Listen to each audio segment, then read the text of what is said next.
New at 5, emergency repairs continue now at the concierge apartment. And all of the people who were dealing with those broken pipes last month that actually forced thousands of residents into hotels. Yeah, in fact, more than half of them are still displaced right now. Your reporter Owen Kingsley has been following this story from the very beginning. Federal lawmakers are now getting involved. He's joining us with more. Owen? That's right. Just a few hours ago, Congressman John Larson, Senator Chris Murphy, they visited the concierge property for that very first time. And their visit comes after the state's attorney general already launched an investigation into ownership JRK Property Holdings. Speaking with residents looking at the work and getting their boots on the ground, both Senator Murphy and Congressman Larson wanted to see the maintenance catastrophe at concierge apartments for themselves.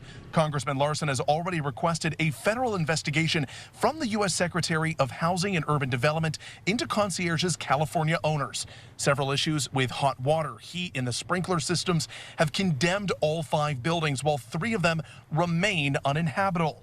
Local, state, and now federal leaders blame JRK Property Holdings, who have owned the apartments since 2013, for not investing enough money to prevent these issues, a problem that Senator Murphy says is happening more and more around the country.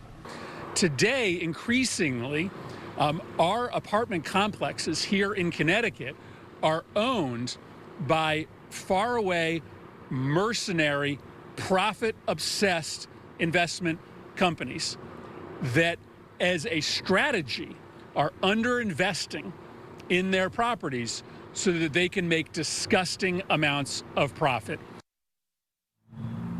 A concierge has previously said they spend $22 million on maintaining this property since they first bought it back in 2013. Now, coming up at 6 o'clock, we're going to talk a little more about what those next steps include at the federal level to address this trend.